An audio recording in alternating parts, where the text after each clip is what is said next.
wa la tamutunna illa wa antum muslimun.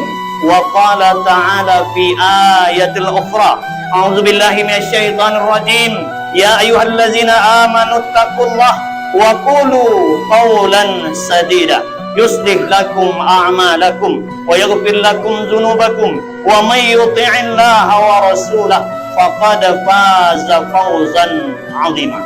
Hadirin sidang jamaah Jumat, sidang salat Idul Fitri yang dirahmati Allah Subhanahu wa taala. Hari ini kebahagiaan bercampur dengan kesedihan. Kenapa kita mesti bahagia dan bersedih? Karena pada hari ini kita kembali kepada fitrah. Karena pada pagi hari ini kita kembali kepada fitratul Islam. Karena pada pagi hari ini kita baru saja menyelesaikan 29 hari 29 malam melawan hawa nafsu, berperang melawan hawa nafsu. Karena pada pagi hari ini kita baru saja menyelesaikan tugas yang diberikan oleh Allah Subhanahu wa taala, mereka melaksanakan puasa Ramadan. Bagaimana kita tidak bahagia? 29 hari 29 malam kita diperintahkan untuk menahan diri mulai dari terbit fajar sampai terbenam matahari. Padahal makanan yang kita beli di pasar di siang hari bulan Ramadan itu halal, dibeli dengan uang yang halal, dibeli dengan uang yang halal, kemudian didapat dengan cara yang halal. Tapi karena itu semua adalah perintah Allah Subhanahu wa taala, maka sudah selesai 29 hari 29 malam kita menyelesaikan kewajiban itu. Kenapa kita pada pagi hari ini bergembira bercampur dengan kesedihan? Karena terbayang ada orang-orang yang saat ini begitu sudah pulang salat Idul Fitri nantinya, begitu terbenam matahari sore kemarin, berakhirlah Ramadan, maka berpisahlah kita dengan bulan Ramadan, berpisahlah kita dengan bulan yang di dalamnya ada salat tarawih, berpisahlah kita dengan bulan yang di dalamnya dilipat gandakan pahala, berpisahlah kita dengan bulan yang di dalamnya ada silaturahmi, berpisah pula kita dengan bulan yang di dalamnya ada ibadah-ibadah yang dilipat gandakan pahalanya, berpisah pula kita dengan sahabat handai tolan yang bersebelahan mungkin dalam salat tarawihnya. Bagaimana kita seorang muslim tidak merasa sedih dan bahagia? Karena apa? Karena baru saja selesai kita laksanakan. Bapak kaum muslimin, hadirin sidang jamaah salat Idul Fitri yang dirahmati Allah Subhanahu wa taala. Kenapa seorang mukmin pada pagi hari ini berbahagia dan campur bersedih? Karena terbayang ada orang-orang yang terbayang pada lubuk mata kita. Dia ada orang yang melahirkan kita, yang masih ada pulang salat tarawih nanti, pulang salat Idul Fitri nanti bisa mengambil tangannya, memeluk tubuhnya, mencium dahinya, yang tak punya orang tua lagi. Jangan berputus asa, jangan berhenti beribadah, maka selipkan doa, Allahumma ighfir li wa liwalidayya, Allahumma ighfir lana dzunubana wa liwalidayna warhamhuma kama rabbayana shaghira. Yang masih punya orang tua, pulang salat tarawih nanti, ambil tangannya, peluk tubuhnya, cium dahinya.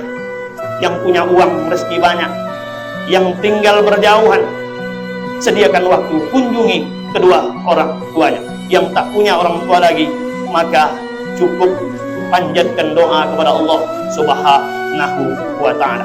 Ramadan berakhir, salat tarawih berakhir, ibadah Ramadan berakhir, namun hidup belum berakhir. Masih ada bulan Syawal, bulan peningkatan. Ramadan berakhir, hidup belum berakhir. Apakah Ramadan berakhir pula dengan ibadah kita? Tidak. Ramadan, apakah Ramadan di tahun yang akan datang? Dia akan datang, dia akan datang, dia pasti akan datang setiap tahunnya. Tapi apakah kita yang hadir pada pagi hari ini ada jaminan bertemu di Ramadan di tahun yang akan datang? Tak ada seorang pun yang mampu menjamin bahwa dia bisa bertemu di Ramadan yang akan datang. Karena apa? Karena begitu kata Allah Subhanahu wa taala, wa iza jaa ajaluhum la yasta'khiruna sa'atan wa la yastaqdimun. Apabila sudah datang ajal, tak seorang pun yang mampu memperlambat, apalagi datang mempercepat datangnya ajal itu. Ramadan boleh berakhir, salat tarawih boleh selesai tahun ini, tapi pada kesempatan pagi hari yang mulia ini ada beberapa nilai-nilai Ramadan, 29 hari, 29 malam kita diajarkan selama bulan Ramadan. Apa yang perlu kita ambil? Ramadan boleh berakhir, tapi nilai-nilai yang diajarkan oleh Ramadan mestinya kita pertahankan dalam kehidupan kita sehari-hari, dan kita amalkan dalam kehidupan bermasyarakat, kita amalkan dalam kehidupan berbangsa, kita amalkan dalam kehidupan berkeluarga, dan kita amalkan dalam kehidupan pribadi kita masing-masing. Apa kira-kira pelajaran yang perlu kita ambil selama 29 hari, 29 malam yang diajarkan oleh Ramadan? Yang pertama, Ramadan mengajarkan rasa takut kepada Allah Subhanahu wa Ta'ala. Sampai kapan kita harus takut kepada Allah Subhanahu wa Ta'ala? Ya ayyuhallazina amanu taqullah, kata Allah, hai orang-orang yang beriman, dan bertakwalah kamu kepada Allah hatta tuqatih wa la tamutunna illa wa antum muslimun. Sampai kapan kita harus bertakwa kepada Allah? Wa la tamutunna illa wa antum muslimun. Jangan sampai kita mati, jangan sampai kita dijemput oleh Allah. Sampai kapan kita harus takut kepada Allah Subhanahu wa Ta'ala? Wa iza jaa ajaluhum la yasta'khiruna sa'atan wa la yastaqdimun. Sampai ajal menjemput kita di hadapan Allah Subhanahu wa Ta'ala. 29 hari, 29 malam Ramadan mengajarkan kepada kita yang pertama adalah rasa takut kepada Allah Subhanahu wa Ta'ala. Makanan yang dibeli di pasar itu halal, didapatkan dengan uang yang halal, dibeli dengan cara yang halal, tapi karena ditanamkan rasa takut kepada Allah Subhanahu wa Ta'ala, makanan itu di siang hari bulan Ramadan bisa kita tahan. Minuman yang halal itu bisa kita tahan. Istri yang kita nikahi dengan cara sah, kita lamar, kita bina, kita lakukan akad nikah, di siang hari bulan Ramadan bisa kita tahan untuk tidak bergaul bersama istri kita tercinta. Kenapa semua itu bisa kita lakukan? Karena adanya rasa takut kepada Allah Subhanahu wa Ta'ala. Rasa takut inilah yang menjadi krisis bangsa kita, bangsa dan negara kita saat ini. Orang tak takut lagi dengan Allah Subhanahu wa Ta'ala, takut dengan atasan. Atasan akan meninggalkan kantornya. Takut dengan bos akan meninggalkan ruang kerjanya. Takut dengan manusia akan mati. Takut dengan orang yang berpangkat, maka orang berpangkat kalau panjang umurnya, jabatan dan pangkat hanya 5 tahun, tapi rasa takut kepada dia. Siapa dia? La ta'khudhuhu sinatun wa la naum.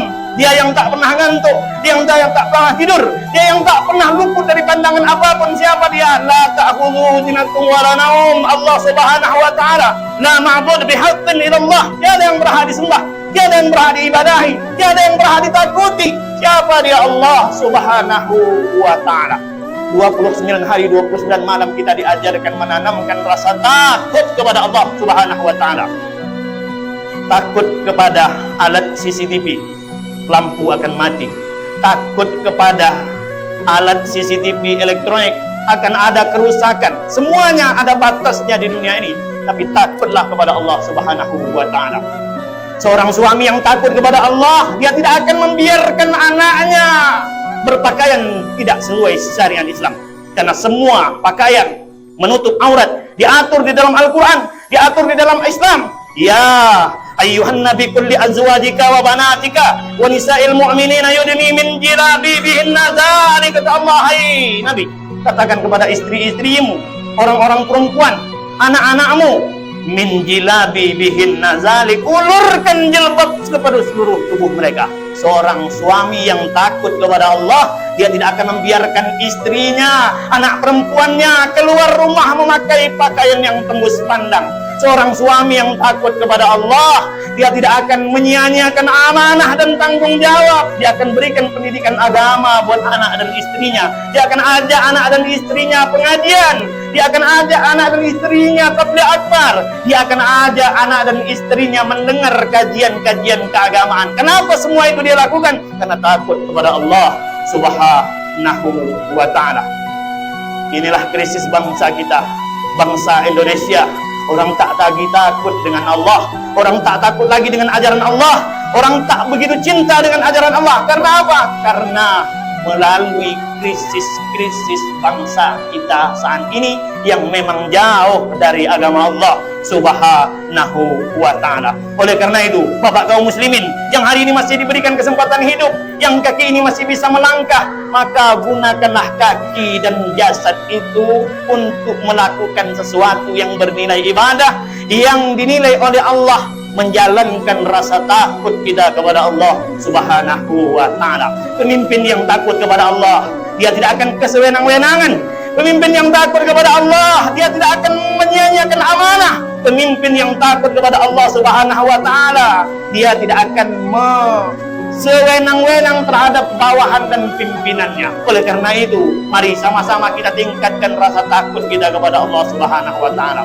Seorang pegawai di kantor yang takut kepada Allah, dia tidak akan menyia-nyiakan kerjanya sesuai dengan tupoksi dan aturan yang ada di tempat dia bekerja. Seorang ustadz yang takut kepada Allah, dia tidak akan mengobrol dalil, dia tidak akan mencari dalil-dalil yang memenangkan dirinya saja.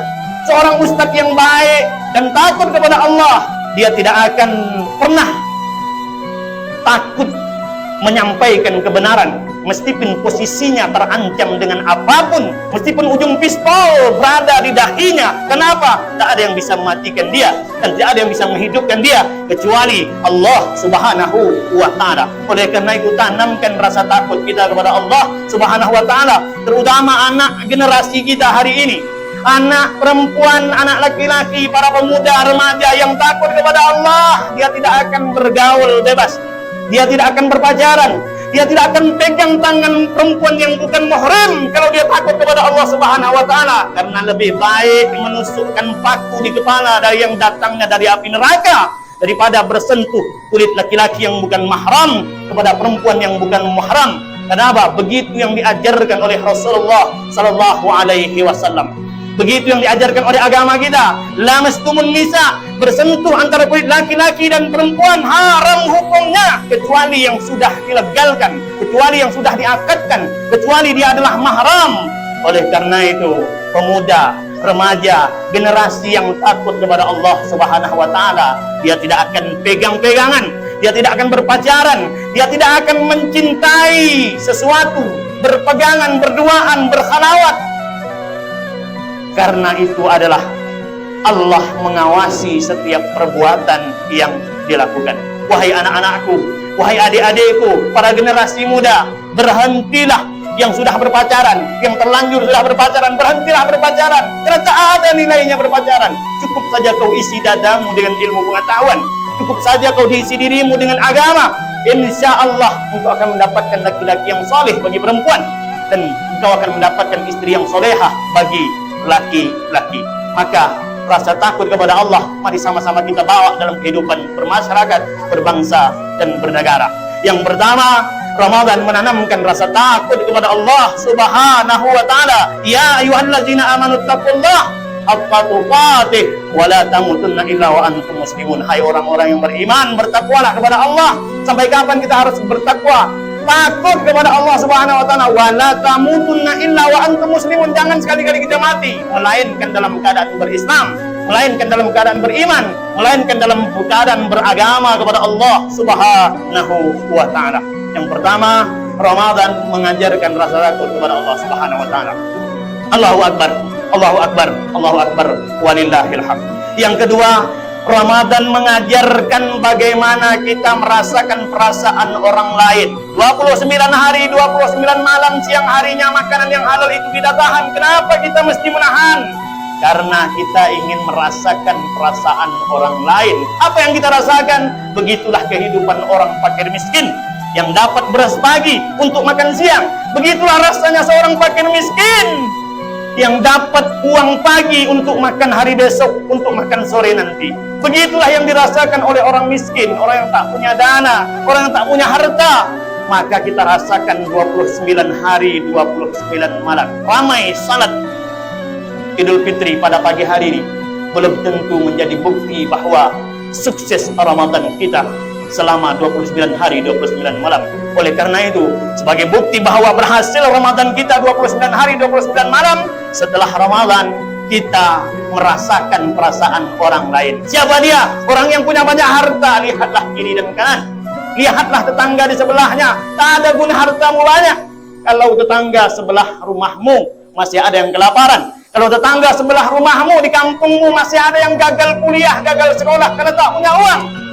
Andailah umat Islam ini bersatu, menggalang, berbagi, cukup Rp1.000 saja sehari, berbagi, membantu sesama muslim, mungkin tak ada lagi umat muslim yang miskin, tak ada lagi umat muslim yang fakir, tak ada lagi umat muslim yang kurang uang, kurang beras semuanya. Kenapa?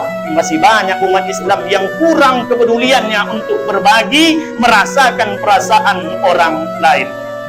Bapak-bapak kaum muslimin, hadirin jamaah Idul Fitri yang dirahmati Allah Subhanahu wa ta'ala, tak ada guna salatnya banyak, tak ada gunanya puasanya hebat, sedekahnya banyak, tak ada gunanya salatnya banyak, puasa sunatnya rajin, kemudian salat Idul Fitri rajin, salat tarawih rajin, baca Al-Quran rajin, tapi kalau masih kurang peduli merasakan perasaan orang lain, diantaranya adalah merasakan perasaan bagaimana menjadi seorang fakir miskin. 29 hari, 29 malam kita diajarkan merasakan perasaan orang lain. La yu'minuna ahadukum hatta yuhibbu li akhi. Tidaklah beriman seseorang muslim itu kalau dia tidak mencintai saudaranya melebihi mencintai apa yang dia cintai.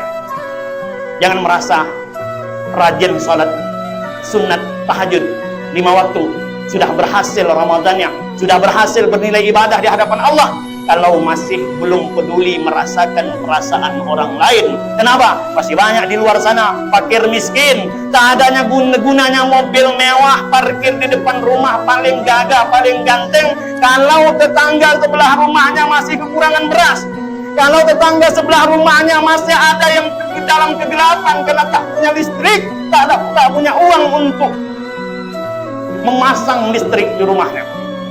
Nah, umat Islam hari ini, inilah yang ditakutkan oleh agama. Dal kufri ayakuna kufran. Hampir-hampir kefakiran itu membawa kepada kekafiran.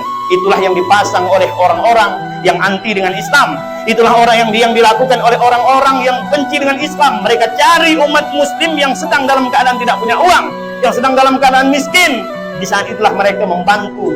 Tapi hati-hati, kadangkala mereka yang bergerak dengan bukan muslim itu membantu bukan ikhlas karena Allah, tapi ada kepentingan lain, bisa jadi karena kristianisasi dan lain sebagainya. Siapa yang menyelamatkan saudara kita ini? Maka kitalah bersama-sama, mari sama-sama setelah Ramadan bentuklah komunitas berbagi, bentuklah komunitas membantu saudara-saudaranya. Siapa di kampung kita yang anaknya cerdas, pintar, tapi tak punya uang untuk melanjutkan kuliah? Banyak sekali anak negeri Kabupaten Solo.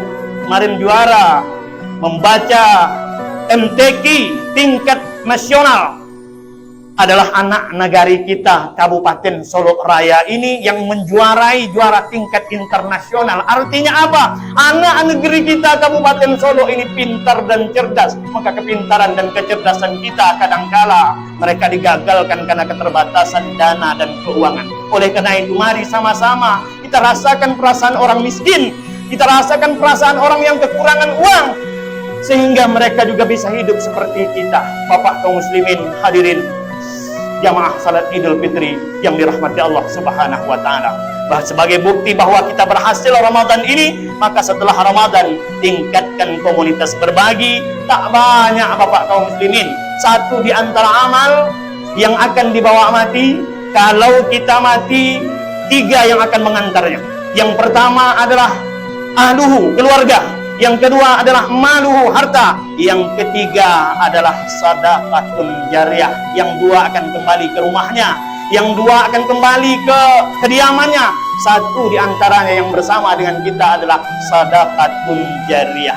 Berbagi sadaqatun jariyah adalah meningkatkan rasa bagaimana merasakan perasaan orang yang serba kekurangan. Mari sama-sama kita tingkatkan komunitas-komunitas peduli kepada orang dan masyarakat di lingkungan kita. Yang pertama, yang kedua adalah merasakan perasaan orang lain. Yang ketiga, Ramadan mengajarkan kepada kita bagaimana mengimarahkan masjid, bagaimana memakmurkan masjid 29 hari 29 malam. Ramadan memberikan pelajaran kepada kita bagaimana meramaikan masjid, bagaimana memakmurkan masjid. Yang tak punya uang jangan bersedih hati, masih bisa memakmurkan masjid dengan berjamaah, dengan menghadiri pengajian 29 hari 29 malam itu kita lalui. Apakah setelah Ramadan nanti masjid masih seperti salat tarawih yang kita nikmati selama 29 hari 29 malam ramai? Apakah jamaah laki-laki di dalam masjid setelah Ramadan masih ramai? Kalau masih belum ramai, berarti kita gagal 29 hari 29 malam untuk mengambil pelajaran Ramadan tersebut. Yang ketiga, Ramadan mengajarkan bagaimana memakmurkan masjid. Sampai-sampai Nabi mengungkapkan kepada kita, la yantahinar, mereka yang tidak mau berjamaah di masjid, mereka yang tidak mau berjamaah di musalla, terutama laki-laki, la yantahirnar, jangan ulangi lagi. Maka kalau kamu ulangi lagi, kata Nabi, akan kubakar rumahmu. Begitu ungkapan yang diajarkan oleh Nabi. Siapa yang tidak mau berjamaah, siapa yang tidak mau meramaikan musalla, siapa yang tidak mau meramaikan masjid, apalagi laki-laki, hampir sepakat para ulama bahwa laki-laki berjamaahnya wajib di musalla. Tak ada alasan lagi-lagi. Tak ada alasan laki-laki untuk tidak berjamaah. Karena apa? Laki-laki yang berjamaah di rumah, sholat di rumah adalah laki-laki yang mau mengambil predikat laki-laki solehah. Oleh karena itu, laki-laki yang masih malas berjamaah, laki-laki yang masih enggan berjamaah, hayya 'alas shalah, kata muazin, berbusa mulut muazin setiap hari 5 kali sehari semalam. Muazin mengulang, yang datang itu-itu saja, yang meramaikan masjid itu-itu saja, yang sehat, yang ganteng, yang gagah masih sibuk dengan selimutnya di subuh hari. Andai itu masih terjadi, berarti kita bersama, begitu azan dikumandangkan, kita masih sibuk dengan selimut kita di rumah, berarti telinga kita sedang dikencingi oleh setan, telinga kita sedang dipipisi oleh setan. Oleh karena itu kita berlindung. Hampir semua manusia yang normal sepakat bahwa setan adalah bukan kawan. Hampir semua manusia yang hebat mengatakan setan bukan teman, dia adalah musuh. La tattabi'u khutuwati syaitan, jangan kamu ikuti langkah-langkah setan, kata Allah. Innahu lakum aduwwun mubin, karena setan adalah musuh yang nyata dan terkutuk. Oleh karena itu, mari kita selamatkan diri kita. Mari kita ramaikan musalla di dekat rumah kita. Mari kita ramaikan masjid di rumah kita. Hadiri pengajian. Karena mata ini akan kita pertanggungjawabkan di hadapan Allah. Inna sam'a, telinga yang ganteng dan gagah ini, inna sam'a, pendengaran ini dikasih oleh Allah, akan kita pertanggungjawabkan di hadapan Allah Subhanahu wa ta'ala. Pernahkah telinga ini digunakan mendengarkan azan subuh, lalu bangun, kemudian berwudu dan berangkat menuju rumah Allah Subhanahu wa ta'ala? Kalau itu pernah, alhamdulillah, kita diselamatkan oleh Allah Subhanahu wa ta'ala.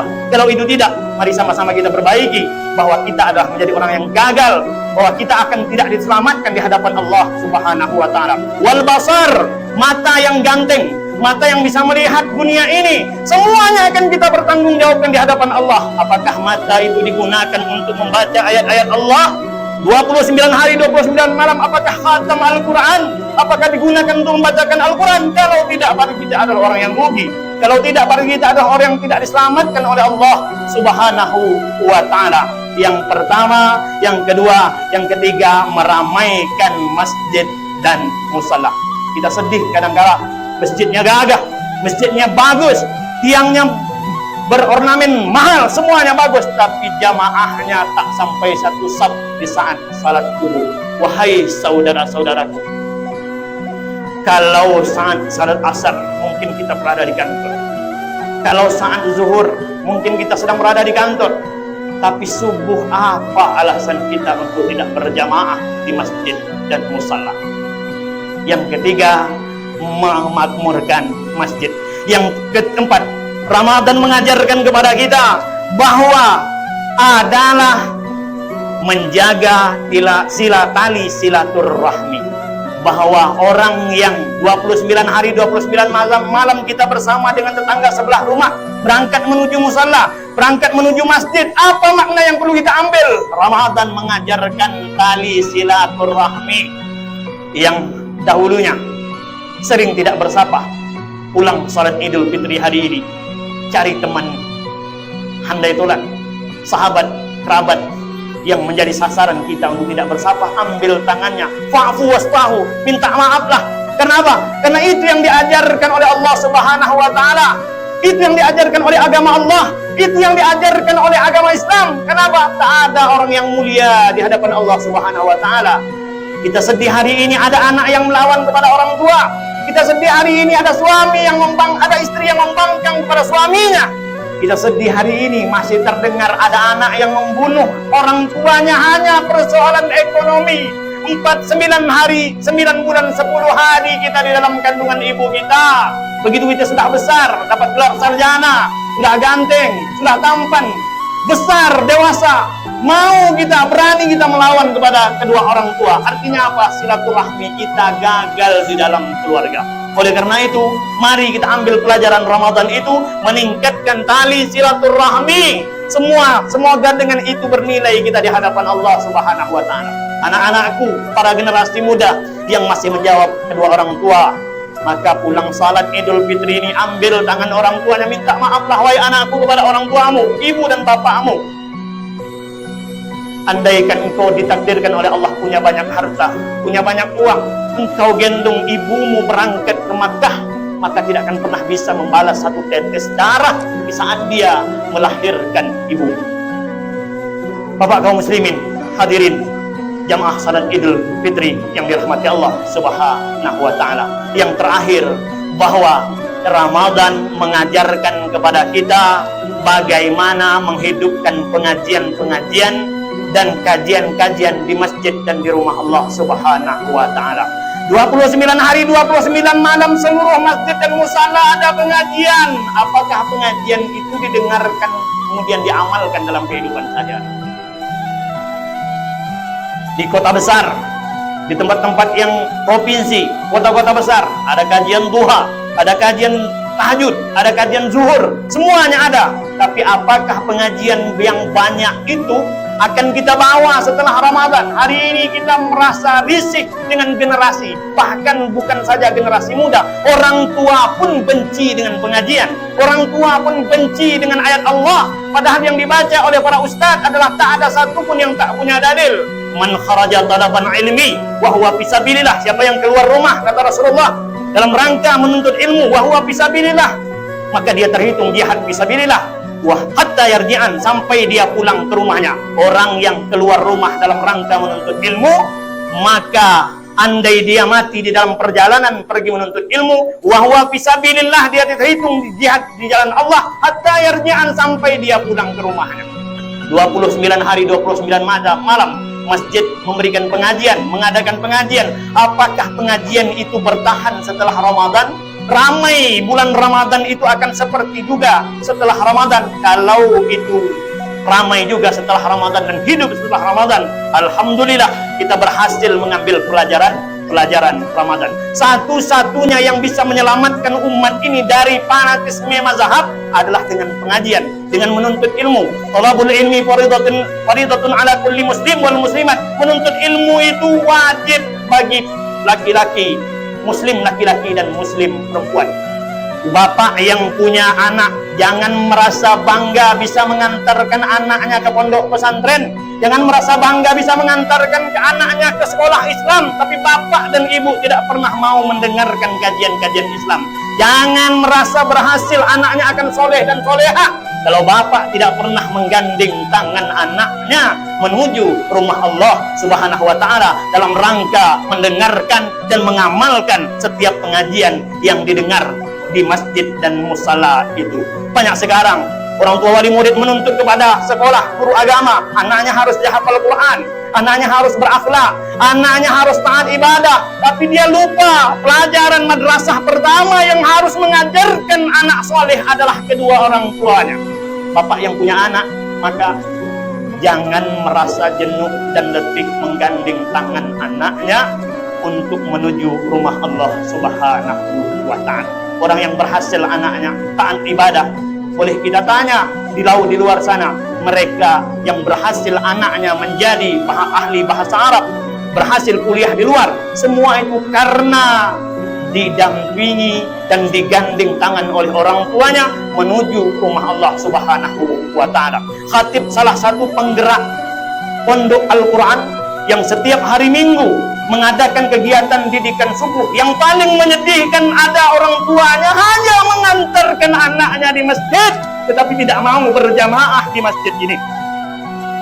Banyak sekali orang tua wali murid yang hanya berani dan mampu mengantarkan anaknya sholat asar di masjid dan musala, tapi lupa dia mengajak anaknya sholat berjamaah dengan 1000 alasan. Dia ciptakan, dia tidak mau berjamaah. Dia ingin anaknya soleh, dia ingin anaknya soleha, tapi emak dan bapaknya tidak mau menjalani proses bagaimana menjadikan anak generasi yang soleh dan soleha. Dia ingin punya anak soleha, berjilbab, berhijab syar'i, tapi emaknya masih memakai baju keluar rumah tembus pandang, tapi bapaknya masih malas sholat Jumat, dengan alasan pekerjaan meninggalkan Jumat, dengan alasan pekerjaan meninggalkan zuhur berjamaah, dengan alasan kerja meninggalkan pengajian. Ini adalah orang-orang yang rugi. Dia hidup tetapi sungguhnya mati. Kenapa? Karena telinganya tidak digunakan untuk mendengarkan ayat-ayat Allah, matanya tidak digunakan untuk melangkah menuju rumah Allah Subhanahu wa Ta'ala.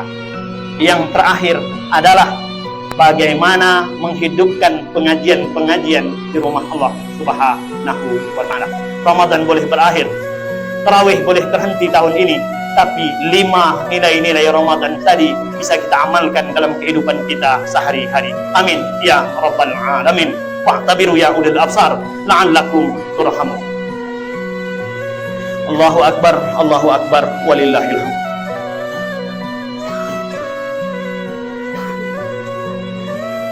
Allahu akbar, Allahu akbar, Allahu akbar, Allahu akbar, Allahu akbar, Allahu akbar, Allahu akbar kabira, walhamdulillahi katsira, wa subhanallahi bukratan wa asila. La ilaha illallah wahdah, sadaqa wa'dah, wa nasara 'abdah, wa 'azza jundah, wa hazama al-ahzaba wahdah. La ilaha illallah, la ilaha illallah, wallahu akbar, Allahu akbar, walillahil hamd. Alhamdulillah, assalatu wassalamu ala rasulillah Sayyidina wa maulana Muhammad ibn Abdillah wa ala alihi wa sahbihi wa man tabi'ahu wa mawala. Asyhadu an la ilaha illallah wahdahu la syarika lah, wa asyhadu anna sayyidana wa nabiyyana Muhammadan abduhu wa rasuluh sallallahu alaihi wasallam allazi la nabiyya ba'da. Allahumma salli ala sayyidina Muhammadin nabiyil ummi wa ala alihi wa sahbihi wa barik wa sallim.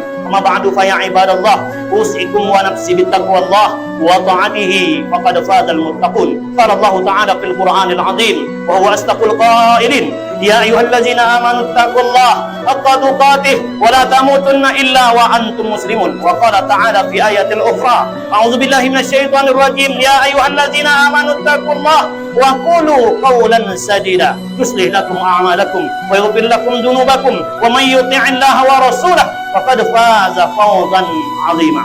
Ibadallah, qala Allah ta'ala fil Qur'anil 'azim, a'udzu billahi minasyaitonir rajim, bismillahirrahmanirrahim, inna a'tainakal kautsar fashalli li rabbika wanhar inna syani'aka huwal abtar.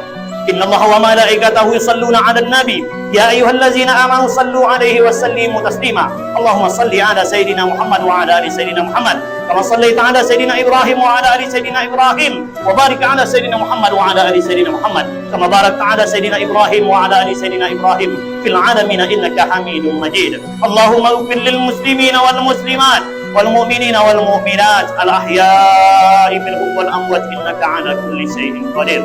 Allah, ya Allah ya Rahman ya Rahim, pada saat ini kami menadahkan tangan serta bersyukur kepada-Mu ya Allah. Ampunilah dosa kami, dosa kedua orang tua kami, dosa kakek dan nenek kami, dosa para guru-guru kami, dosa para pemimpin-pemimpin kami, dosa saudara-saudari kami, baik yang masih hidup maupun yang sudah mendahului kami ya Allah. Rabbana arinal haqqa haqqan warzuqna ittiba'ah wa arinal batila batilan warzuqna ijtinabah. Ya Allah ya Rahman ya Rahim, tunjukkanlah kepada kami bahwa yang benar itu benar ya Allah, dan berikan kekuatan kepada kami untuk menjalankan segala kebenaran itu ya Allah, dan tunjukkanlah kepada kami bahwa yang batil itu batil ya Allah, dan berikan kekuatan kepada kami untuk menjauhi segala kebatilan itu ya Allah. Allahumma ansur ikhwanal mujahidin fi Palestin, wansur ikhwanal mujahidin fi Suriah, وانصر إخواننا المجاهدين في إندونيسيا. ربنا هب لنا من أزواجنا وذرياتنا قرة أعين واجعلنا للمتقين إماما. Rabbana hab lana minas salihin. Ya Allah, berikan kepada kami anak generasi keturunan yang saleh dan salehah ya Allah. Anak yang dijauhkan dari zina, anak yang dijauhkan dari pergaulan bebas, anak yang dijauhkan dari narkoba, anak yang dijauhkan dari bermaksiat kepada Engkau ya Allah. Rabbana atina fid dunya hasanah wa fil akhirati hasanah wa qina azabannar. Rabbana taqabbal minna innaka antas samiul alim wa tub alaina innaka antat tawwabur rahim. Ya Allah, kabulkanlah segala permintaan kami dan terimalah segala taubat kami ya Allah. Rabbana atina fid dunya hasanah wa fil akhirati hasanah wa qina azabannar. Ibadallah, innallaha ya'muru bil 'adli wal ihsan wa ita'i dzil qurba wa yanha 'anil fahsya'i wal munkari wal baghi ya'izukum la'allakum tadhakkarun. Wa la dzikrullahi akbar. Allahu akbar. Allahu akbar. Allahu akbar. Walillahil haq. Sidang jamaah Jumat, sidang salat Idul Fitri yang dirahmati Allah Subhanahu wa taala. Hari ini kebahagiaan bercampur dengan kesedihan. Kenapa kita mesti bahagia dan bersedih? Karena pada hari ini kita kembali kepada fitrah. Karena pada pagi hari ini kita kembali kepada fitratul Islam. Karena pada pagi hari ini kita baru saja menyelesaikan 29 hari, 29 malam melawan hawa nafsu, berperang melawan hawa nafsu. Karena pada pagi hari ini kita baru saja menyelesaikan tugas yang diberikan oleh Allah Subhanahu wa taala, melaksanakan puasa Ramadan. Bagaimana kita tidak bahagia? 29 hari, 29 malam kita diperintahkan untuk menahan diri mulai dari terbit fajar sampai terbenam matahari. Padahal makanan yang kita beli di pasar di siang hari bulan Ramadan itu halal, dibeli dengan uang yang halal, dibeli dengan uang yang halal, kemudian didapat dengan cara yang halal. Tapi karena itu semua adalah perintah Allah Subhanahu wa taala, maka sudah selesai 29 hari, 29 malam kita menyelesaikan kewajiban itu. Kenapa kita pada pagi hari ini bergembira bercampur dengan kesedihan? Karena terbayang ada orang-orang yang saat ini begitu sudah pulang salat Idul Fitri nantinya, begitu terbenam matahari sore kemarin, berakhirlah Ramadan, maka berpisahlah kita dengan bulan Ramadan, berpisahlah kita dengan bulan yang di dalamnya ada salat tarawih, berpisahlah kita dengan bulan yang di dalamnya dilipat gandakan pahala, berpisahlah kita dengan bulan yang di dalamnya ada silaturahmi. Berpisah pula kita dengan bulan yang di dalamnya ada ibadah-ibadah yang dilipat gandakan pahalanya. Berpisah pula kita dengan sahabat handai tolan yang bersebelahan mungkin dalam salat tarawihnya. Bagaimana kita seorang muslim tidak merasa sedih dan bahagia? Karena apa? Karena baru saja selesai kita laksanakan. Bapak kaum muslimin, hadirin sidang jamaah salat Idul Fitri yang dirahmati Allah Subhanahu wa taala. Kenapa seorang mukmin pada pagi hari ini berbahagia dan campur bersedih? Karena terbayang ada orang-orang yang terbayang pada pelupuk mata kita. Dia ada orang yang melahirkan kita, yang masih ada pulang salat tarawih nanti, pulang salat Idul Fitri nanti bisa mengambil tangannya, memeluk tubuhnya, mencium dahinya, yang tak punya orang tua lagi. Jangan berputus asa. Jangan berhenti beribadah. Maka selipkan doa, Allahumma ighfir li wa liwalidayya. Allahumma ighfir lana dzunubana wa liwalidayna warhamhuma kama rabbayana shaghira. Yang masih punya orang tua, pulang salat tarawih